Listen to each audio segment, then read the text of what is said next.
Bienvenue dans Talent Talk, partagé pour inspirer par Sophie Muffan, executive coach, spécialiste de l'empowerment des talents.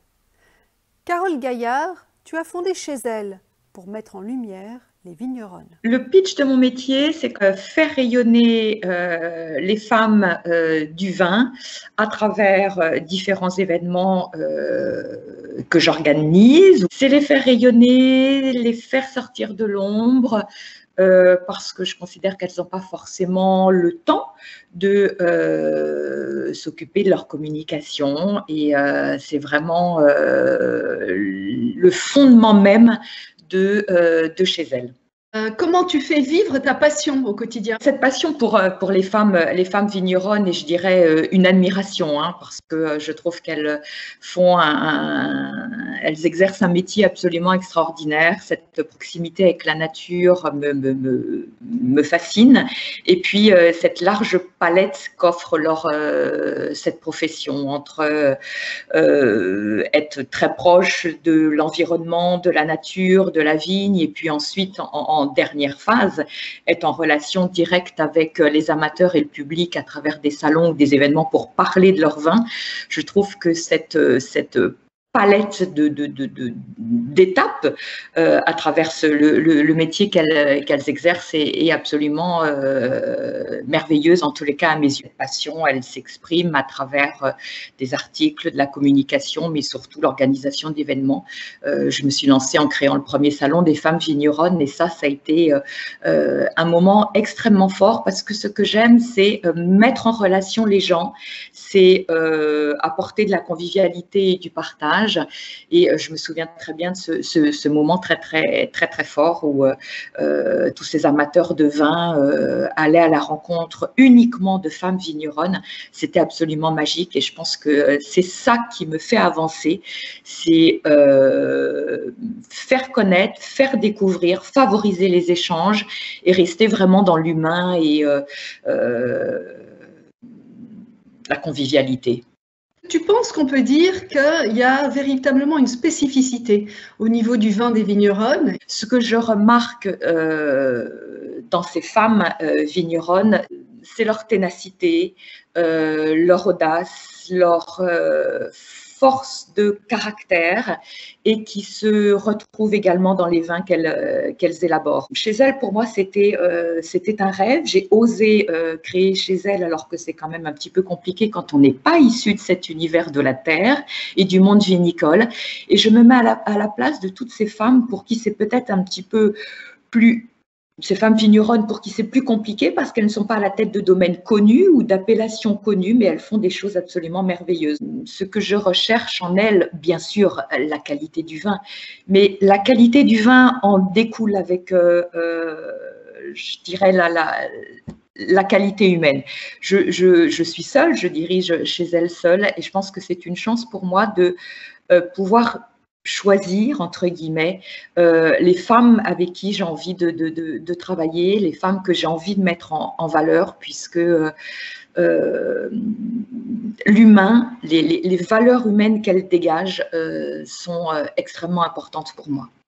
Ce que j'aime à travers mes dîners, c'est étonner, mais joliment étonner. Le waouh que j'ai éprouvé à écouter ces femmes, à les rencontrer et à déguster leur vin, j'ai envie de le transmettre. Pour moi, mon rôle, c'est de la transmission. Elles me font confiance.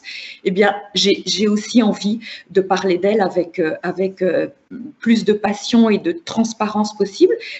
Ça commence déjà par l'histoire du domaine, l'histoire des cépages, l'histoire du terroir. Je crois qu'il faut savoir planter le décor, puisque ça, c'est notre grande richesse au niveau de la France. On a une diversité de régions vinicoles qui est absolument incroyable, qui n'est pas facile à comprendre, puisqu'on parle par appellation. D'autres pays choisissent de parler par cépage, et c'est peut-être plus facile de s'y retrouver. Mais je pense que déjà, quand on explique, quand on situe un domaine, quand on parle du vigneron ou de la vigneronne, et déjà, je pense qu'on a embarqué le public, et puis ensuite, tout se passe à travers la dégustation. Ce que j'aime faire, c'est permettre aux gens qui ont un verre en main de comprendre ce qui se passe au niveau du palais. Il y a un art de la dégustation, il y a des petites étapes. Je pense que c'est important de les découvrir, d'abord parce que quand on apprend à déguster, on boit mieux et puis on saisit les secrets enfouis dans le vin. Chacun a son goût, chacun a son palais, sa mémoire gustative, parce que je pense que tout ça se travaille. Mais ce qui est intéressant, c'est d'essayer de bousculer un petit peu les habitudes. Un très beau souvenir, c'est un souvenir un petit peu lointain autour des vins d'Alsace. Quand je suis arrivée à Paris à 4-5 ans, au moment de Noël, on m'avait demandé d'organiser un dîner. Et là, j'ai voulu étonner en faisant déguster des vins d'Alsace tout le long du repas. Ça a été un très joli moment parce que des gens venaient peut-être avec un petit peu d'hésitation en se disant oh, zut, on va déguster que de l'Alsace et où sont les Bordeaux, les Bourgognes, etc. Ben, ce soir-là, il n'y en avait pas.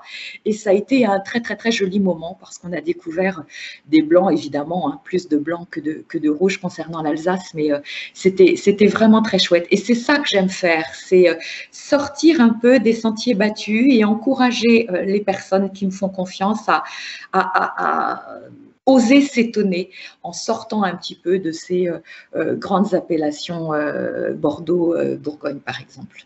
Qu'est-ce qui te met en énergie le matin quand tu te lèves? Je sais que dans la journée, je vais forcément communiquer, écrire des articles, justement où je vais partager des coups de cœur. Donc, ce besoin de partager mes coups de cœur tout le temps me donne de l'énergie et me fait avancer. Quel est ton call to action? Oser faire ce que l'on ressent au plus profond de soi.